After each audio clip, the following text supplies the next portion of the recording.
Motorcycle સાથે 2 આરોપીઓ ઝડપાયા। 2 શખ્સોને ઝડપી પાડવા કવાયત। ભાવનગર ક્રાઇમ બ્રાન્ચને બાતમી મળેલ કે ભાવનગર ગવર્નમેન્ટ ક્વાર્ટર્સ સામે જેલ ગ્રાઉન્ડ પાસે નંબર પ્લેટ વગરના 4 સ્કૂટર મોટરસાયકલ લઈને શખ્સો ઊભા છે। જે બાતમી આધારે એલસીબી ટીમ બાતમીવાળી જગ્યાએ તપાસ કરતા સ્કૂટર મોટરસાયકલ સાથે હાજર મળી આવેલ।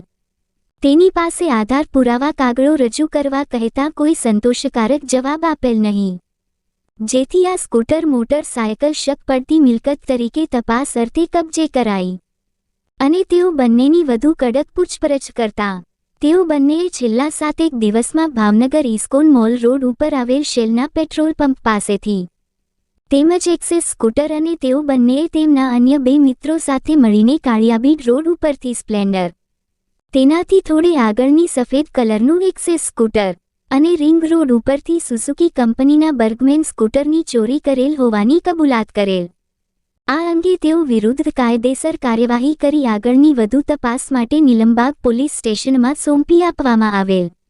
ઝડપાયેલ આરોપીઓ નયન ઉર્ફે એન કે દિલીપભાઈ કેશુભાઈ કાંબડ ધંધો અલંગના સ્ક્રેપનો રહે ફાચરિયાવાડ વડવા, પિયુષ ઉર્ફે પિલ્લો અશોકભાઈ મેરાભાઈ ગોહિલ રહે મફતનગર ફુલેશ્વર મહાદેવની બાજુમાં ફુલસર ભાવનગર, દર્શન વેસલા રહે મુખ્યમંત્રી આવાસ યોજના ફુલસર ભાવનગર।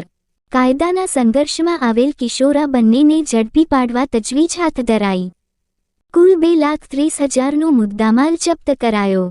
ક્રાઇમ બ્રાન્ચ ટીમે વધુમાં જણાવેલ કે બંને શખ્સો વિરુદ્ધ અગાઉ મારામારી સહિત ગુન્હાઓ નોંધાઈ ચૂક્યા છે। તેમજ બીજા સમાચારની વાત કરીએ। અપહરણ પોસ્કોના ગુન્હાઓમાં ફરાર આરોપીને જેસરથી ઝડપી પાડતી ભાવનગર સબ પોલીસ। ભાવનગર એસઓજી ટીમ પેટ્રોલિંગમાં હતી તે દરમિયાન ચોક્કસ હકીકત મળેલ કે સગીર બાળાને અપહરણ પોસ્કો જેવા ગંભીર ગુન્હાઓનો જેસર પોલીસ સ્ટેશનમાં નોંધાયેલ આરોપી જેસર બસ સ્ટેન્ડ નજીક ઊભો છે। ત્યાં ટીમ જઈ તપાસ કરી આરોપીને ઝડપી પાલિતાણા સીપીઆઈ કચેરીએ સોંપી કાયદેસર કાર્યવાહી હાથ ધરાઈ। ઝડપાયેલ આરોપી આશિષ ભનુભાઈ ચાવડા ઉંમર વર્ષ 19 રહે ઈગોરાળા તાલુકો લીલિયા અમરેલીવાળા વિરુદ્ધ કડક તપાસ હાથ ધરાઈ। રિપોર્ટ કમલેશ ઢાપા તળાજા। રિપોર્ટ કમલેશ ઢાપા।